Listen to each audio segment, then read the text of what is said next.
इसी तरह जब हमने ई पे अप्लाई किया है तो हमारे पास क्या आया कि एक्सपेक्टेशन जब हम इस एरर टर्म पे अप्लाई करेंगे तो हमारे पास यहाँ पर नल वेक्टर आएगा। यहाँ पर भी नल ही वेक्टर आना है, ठीक है। ये बाय मिस्टेक मैंने पहले जीरो कह दिया, तो जीरो नहीं है, पूरा वेक्टर आएगा, क्योंकि ये देखें साथ में डायमेंशन भी लिखी हुई है m/1। अब यहाँ पर सबसे पहले एक्सपेक्टेशन जब इस पे अप्लाई करेंगे तो वो जीरो आ जाएगा। अगेन जब कोवेरियंस इसका लेंगे तो वो हमारे पास ये आ जाएगा। और जब हम इसी एरर ट्रांसपोज लेने के बाद उसके ऊपर एक्सपेक्टेशन अप्लाई करेंगे तो वो हमारे पास साई मैट्रिक्स के इक्वल आएगा, ठीक है। ये साई का सिंबल है और ये जो नीचे है ये मैट्रिक्स को डिनोट करता है सिंबल।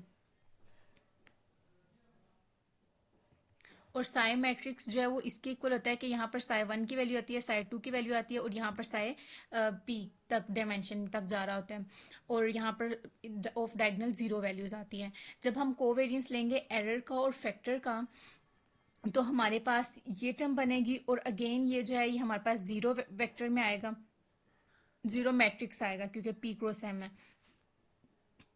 और इसको हम इस तरह भी लिख सकते हैं कि जो हमारे पास एरर है वो और एफ का ट्रांसपोज तो वो इसके इक्वल है। अब ये जो है ना सारी एजम्पशन ये अब यहाँ पर यूज होंगी जब हम कोवेरियंस फाइंड करेंगे अपने मॉडल का। अब ये हमारे पास एक मॉडल आया है, ठीक है, जो कि हमने यहाँ से फाइंड किया था। ये देखें, ये मॉडल जो हमने फाइंड किया, ठीक है।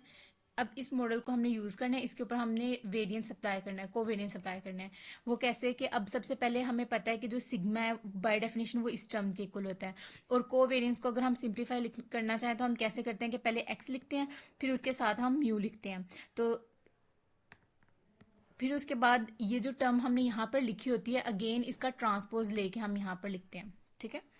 अब यहाँ पर क्या किया, अब देखें ये वाली टर्म और ये वाली टर्म जो है हमारे पास ये इस टर्म के, ये देखें ये टर्म जो है ये पूरी अब ये इस पूरी टर्म के इक्वल है, तो हम क्या करेंगे सिर्फ रिप्लेस कर देंगे इन वैल्यूज को इसकी जगह, ठीक है। अगेन यहाँ पर भी लिख देंगे और ट्रांसपोज इसके ऊपर अप्लाई करेंगे। जब हम ट्रांसपोज करेंगे सिर्फ छोटी छोटी कैलकुलेशंस हैं कि जब ट्रांसपोज अप्लाई करते हैं सबसे पहले दोनों टर्म्स के ऊपर जब एडिटिव है तो अलग अलग अप्लाई होगा। अगेन जब ये अब मल्टीप्लिकेटिव है इसके ऊपर जब ट्रांसपोज अप्लाई करेंगे तो सेकंड वैल्यू पहले आ जाएगी और पहली वैल्यू सेकंड पे, और बाकी ये टर्म ऐसे रहेगी। उसके बाद ये वाली वैल्यू पहले इसके साथ रुके मैं इसको रेज करके दोबारा बताती हूँ।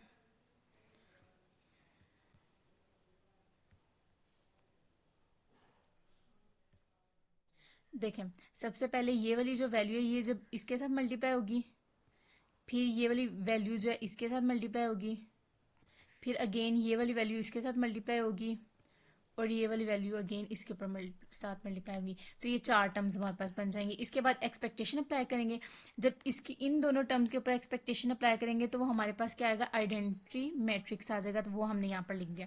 यही एक्सपेक्टेशन जब हमारे पास ई के ऊपर अप्लाई होगी तो हमने अजम्पशन पढ़ी थी कि एक्सपेक्टेशन जो है ई पे अप्लाई होगी तो वो नल वेक्टर आएगा, ठीक है।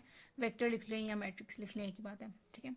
उसके बाद अगेन जब यहाँ पर करेंगे तो आप एफ के ऊपर अप्लाई कर लो, और एफ का भी जब हम एक्सपेक्टेशन लेते हैं तो वो हमारे पास नल वेक्टर आता है। और बाकी ये जो दो टर्म्स हैं ये हमारे पास साई के इक्वल आती हैं, वो हमने लिख दिया। ये जीरो जीरो है तो ये वैनिश हो जाएंगी, बाकी हमारे पास ये टर्म आएगी, और ये इतना ही प्रूफ था। इसके बाद नेक्स्ट है, इससे रेलिवेंट क्वेश्चन है वो मैं अगली वीडियो में करवाती हूँ।